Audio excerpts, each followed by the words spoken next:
Live from Fargo and serving you on TV, online, and on the go. This is Valley News Live at 5.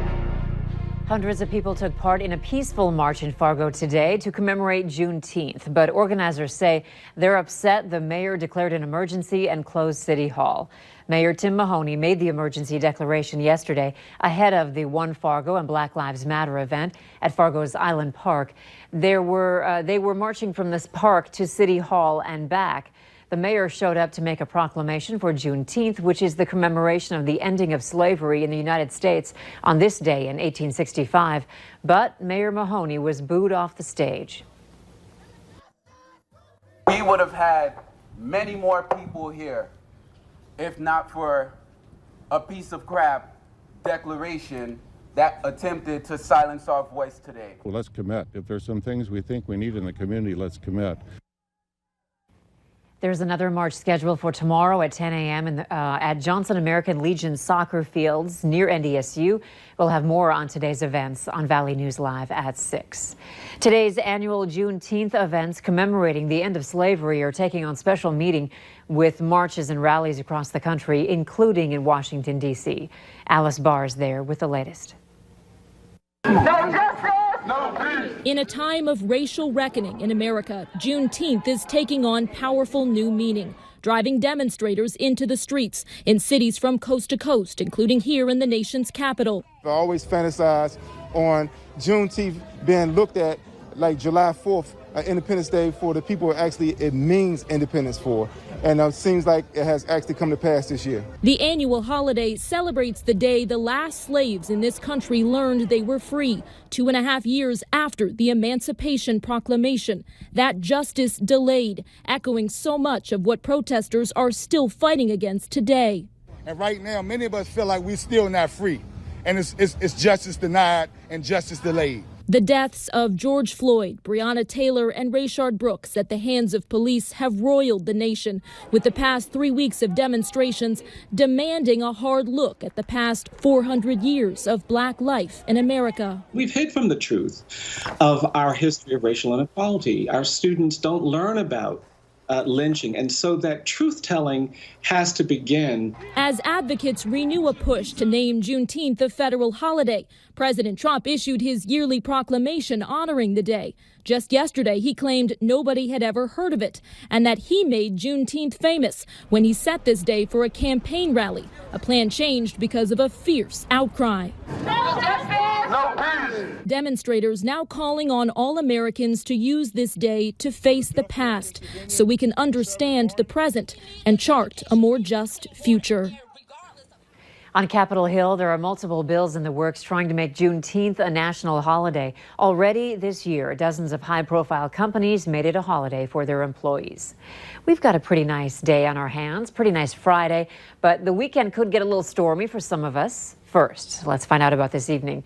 Here's Hutch with your first alert forecast. Yes, indeed, Andrea. We do have quiet conditions now, and we really should take advantage of this after the heat, humidity, and that wind that just didn't seem to relent all week long. Things are pretty fair tonight. A few showers up by Winnipeg working their way through. We do have some 60s, mid to upper 60s in northwest Minnesota. The rest of the area, including Lakes Country, in the 70s for this evening. Fair weather clouds over Fargo. Your planner showing temperatures staying in the 70s until sunset. Then we'll dip into the 60s. Look at the winds, fairly light all evening. Up to the north now, the evening looks very quiet, but you'll notice in the picture there, Andrea, more clouds. We do have a chance for some overnight rumbles of thunder. We'll have details about that and this. Saturday evening thunderstorms. They could be severe hail and damaging wind, the main threat in the highlighted dark green and yellow areas. I'll have much more in your hour-by-hour forecast on this, but the moral of the story is, Andrea, get out and enjoy a beautiful Friday evening. We are trying to do that. Thanks, Hutch. Authorities in Deer River, Minnesota say the body of a 41-year-old man who was reported as missing has now been found. The Cass County Sheriff's Office received a report of a missing man Wednesday night at Schoolcraft State Park on the Mississippi River in rural Deer River. Deputies arrived and learned that the 41-year-old man had walked away from friends earlier in the evening. After searching the campground and state forest, they recovered a body from the river. The man's identity is being withheld at this time. The wife of fallen Grand Forks officer Cody Holte is thanking the community for their continued support. Mandy Holte says in part it's now been over 3 weeks since the tragic death of our beloved Cody, adoring husband and devoted daddy. Although our grief remains strong, Gunner and I have been able to rejoice in the persistent, steadfast support from the community of Grand Forks and across the region. Officer Holte died on May 27th when he was shot while helping other officers on an eviction call at a Grand Forks apartment building. For the full statement, just head to our website, valleynewslive.com, and click on this story. The day after taking her name off the short list for Joe Biden's running mate, Senator Amy Klobuchar revealed her 92-year-old father tested positive for coronavirus. Jim Klobuchar was a longtime columnist for the Star Tribune newspaper and authored several books. Senator Klobuchar said her father has been staying in an assisted living facility, and so far he's doing well. They're figuring it out, but he's doing fine now. He doesn't have any very serious symptoms now. And he's in an assisted living, and a few other people that had it. A few people have died, but they're a very good place, and he's getting taken care of.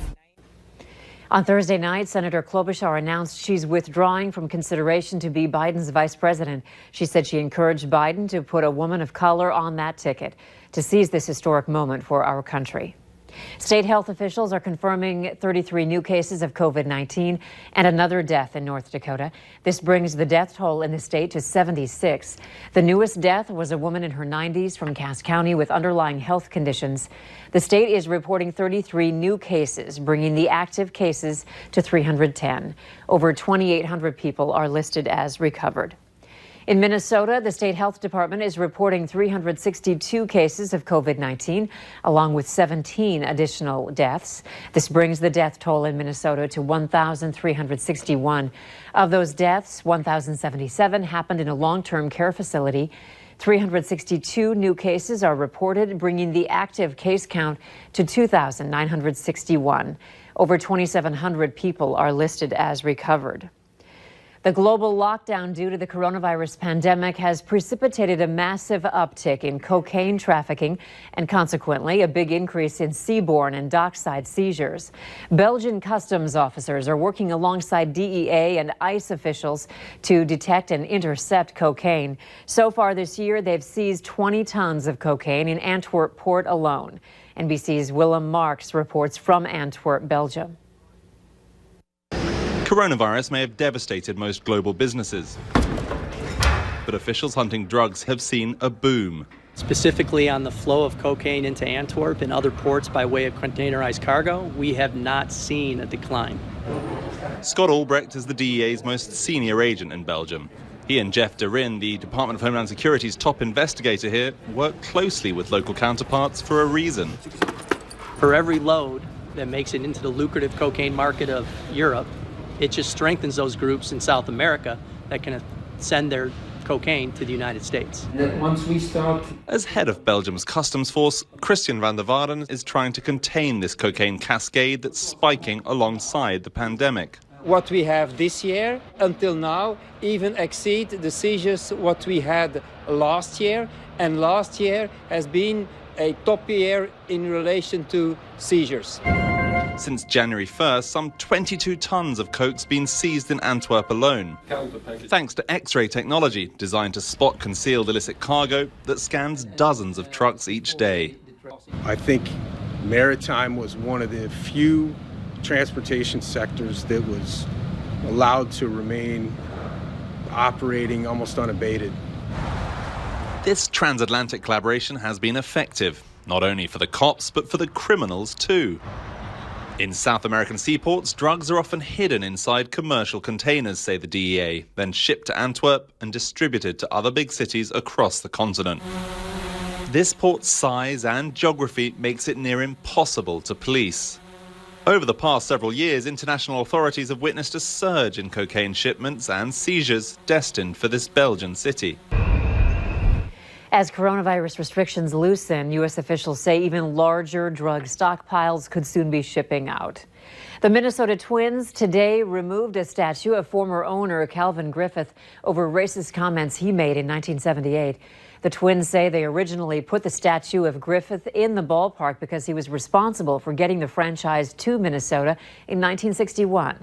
But now the Twins say they cannot ignore the racist comments he made in Waseca in 1978. The team apologizes for failing to recognize how the statue caused pain. Still ahead tonight, the president officially returns to the 2020 campaign trail this Saturday, and he'll bring even more controversy than usual with him to Tulsa. Temperatures in the 60s and 70s is where we peaked today, and the wind took a little bit of a break as well. We do have some heat, but it's going to take a while to get here. More storms are in the forecast. Details are straight ahead.